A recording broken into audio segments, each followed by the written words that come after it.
Dengue पर अनोखी research. 5000 मच्छरों से खुद को कटवाते वैज्ञानिक। कटवाने का भी खास समय। ब्लड फीडिंग कराकर बढ़ाते मच्छरों की संख्या। आज बेशक बात सिर्फ कोरोना की ही हो रही है, क्योंकि कोरोना ने पूरी दुनिया में तबाही मचाई हुई है।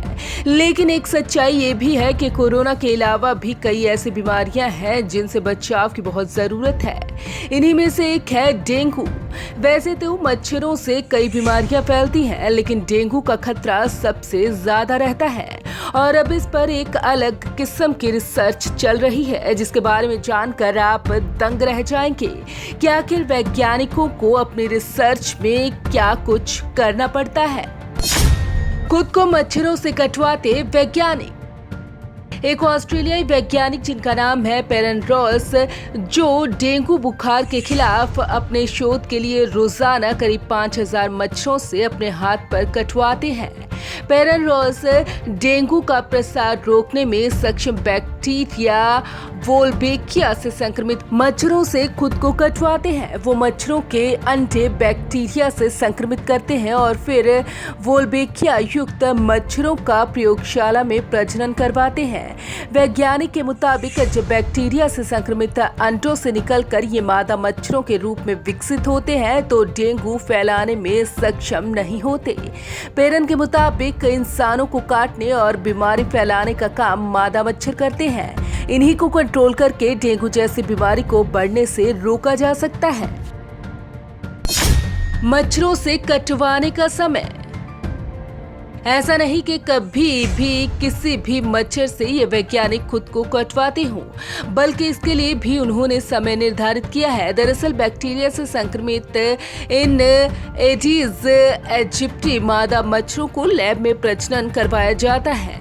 इनकी संख्या बढ़ाई जाती है। जब ये पूरी तरह विकसित हो जाते हैं तब इन्हीं मच्छरों से खुद को कटवाते हैं। इससे ये पता चलता है कि ये डेंगू को रोकने में सक्षम है या नहीं। पेरन के मुताबिक वो एक बार में 250 मादा मच्छरों को खून पिलाते हैं। फीडिंग कराने के बाद ये इन्हें दूसरे समूह में ट्रांसफर कर देते हैं। 1 से 2 घंटे के करीब हजारों मच्छर हाथों पर बैठने से ये हल्की गर्म हो जाती है। इंडोनेशिया में भी हुआ प्रयोग।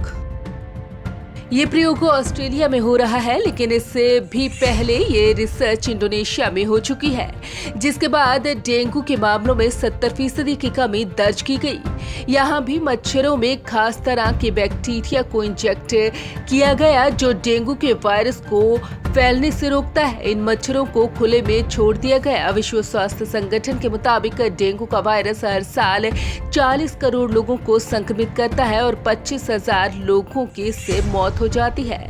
साथ ही WHO का ये भी कहना है कि पिछले 50 सालों में डेंगू के मामले 30 गुना तक बढ़े हैं। भारत और ब्राजील डेंगू से सबसे ज्यादा प्रभावित। वैज्ञानिकों ने माना है कि भारत और ब्राजील जैसे देशों में बड़ी संख्या में लोग डेंगू के शिकार होते हैं। शायद इसीलिए यूरोपीय देशों की तुलना में मौत की दर कम रह गई। चिकित्सा विज्ञानी डेंगू और कोरोना के हॉटस्पॉट के आंकड़ों पर रिसर्च कर रहे हैं। यूके के वैज्ञानिकों ने कहा है कि डेंगू की वैक्सीन भी कोरोना संक्रमण का खतरा कम कर सकती है। खासकर कोरोना की वैक्सीन आने तक इससे कुछ हद तक इम्यूनिटी पाई जा सकती है। ये वैक्सीन सिर्फ 20 देशों में उपलब्ध है। Bureau report, Punjab Kesari group.